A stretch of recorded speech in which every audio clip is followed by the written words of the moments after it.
अस्सलामुअलैकुम वरहमतुल्लाहि वबरकातुहू। तरावी को लेकर हमारी माँ बहनें बहुत ज़्यादा परेशान रहती हैं। तरह तरह के सवाल उनके जहन में आते हैं, जैसे कि औरतों के लिए तरावी की नमाज का तरीका क्या है, क्या मर्दों से अलग तरीका है या फिर वैसे ही पढ़ें। तो आज की इस वीडियो में हम आपको सब कुछ डिटेल में समझाएंगे इंशाअल्लाह तबारक व तआला। आप लोगों से बस इतनी सी गुजारिश है, दिल से इस वीडियो को लाइक कर दीजिएगा और चैनल को अभी तक सब्सक्राइब नहीं किया है तो इसे कर लीजिए। आइए दोस्तों शुरू करते हैं आज की वीडियो। प्यारे दोस्तों, अगर औरतों की तरावी की नमाज के तरीके के बारे में बात करें तो तरीका ये है कि आप सबसे पहले तरावी की नमाज की नियत इस तरीके से करें। नियत की मैंने 2 रकात नमाज सुन्नत तरावी की वास्ते अल्लाह ताला के वक्त मौजूदा या फिर ये भी कह सकते हैं वक्त इशा का, मुंह या रुख मेरा काबे शरीफ की तरफ अल्लाह अकबर ये कहकर आप नियत बांधें और उसके बाद एक बार सना यानी कि सुबहाना पढ़ें। उसके बाद आऊज़ो और बिस्मिल्लाह दोनों पढ़ने के बाद एक बार सूरह फातिहा यानी कि अलहम्दु शरीफ पढ़ें। उसके बाद बिस्मिल्लाह कर एक मरतबा अलम तरा पढ़ें।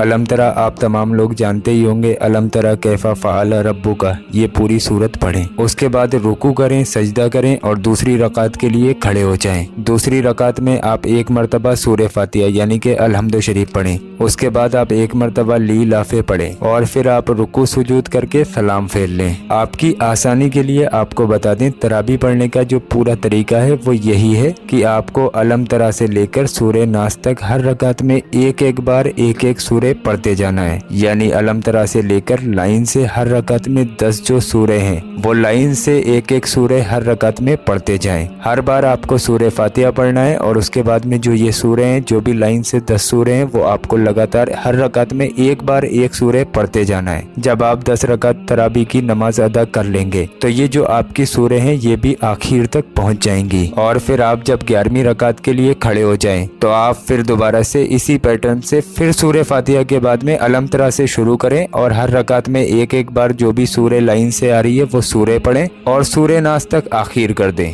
यानी कि पहले आपको 10 रकात में सूरह फातिहा के बाद में अलम तरा से लेके सूरह नास तक जो भी 10 सूरह हैं, बीच में जो सूरह आती हैं वो आपको हर रकात में एक एक मरतबा सूरह पढ़ते जाना है। उसके बाद में जब आप 11वीं रकात के लिए खड़े हो जाएं तो फिर आप इसी तरीके से सेम नमाज को दोहरा दीजिए। इस तरीके से आपकी 20 रकात नमाज अदा हो जाएगी। यही है औरतों की तरावी की नमाज का सही तरीका। अब यहाँ पर आपके जहन में ये भी सवाल आता होगा कि हमें ये सूरतें याद नहीं है तो हम क्या करें। तो प्यारे दोस्तों, हम आपको बता दें, अगर आपके ये सूरह याद नहीं है तो आप तरावी को ना छोड़ें, बस आपकी तरावी पढ़ने का थोड़ा सा तरीका बदल जाएगा। वो तरीका ये है, आपके जो भी याद है, अगर आपके 4 कुल भी याद हैं तो आप उन चारों कुलों को एक एक करके रिपीट करते रहिए हर रकात में। अगर आपके ये भी याद नहीं है तो खाली आपके सूरह इखलास यानी कि कुल हुवल्लाहु अहद याद है तो आप बार बार 20 रकात में इसी को यानी कि सूरह इखलास को रिपीट कर सकते हैं, तब भी आपको पूरा ही सवाब मिलेगा। लेकिन ख्याल रहे, जो सूरह तरावी में बताई गई हैं यानी कि अलम तरा से लेके सूरह नास तक, आप उन्हें भी कसरत से याद करते रहें। जब तक आपके वो याद नहीं होती तब तक आपके जो याद है वो आप तरावी में पढ़ सकती हैं। प्यारे दोस्तों, इस वीडियो में हमने बहुत ज्यादा मेहनत की, बहुत बारीकी से आपको समझाने की कोशिश की। उम्मीद है आपके पूरा वीडियो समझ में आ गया होगा। आप लोगों से गुजारिश है, ना जाने कितने लोग ऐसे हैं जिनको तरावी की नमाज का सही तरीका मालूम नहीं है। उन माँ बहनों तक इस वीडियो को जरूर शेयर कीजिएगा, आपको बहुत ज्यादा सवाब मिलेगा। अगर आपकी एक शेयरिंग से एक बंदे ने भी अपनी तरावी की नमाज दुरुस्त तरीके से अदा कर ली तो आप खुद समझ सकते हैं कि आपको कितना ज्यादा सवाब मिलेगा। तो सिर्फ सवाब की नियत से इस वीडियो को हर जगह शेयर कर दीजिए।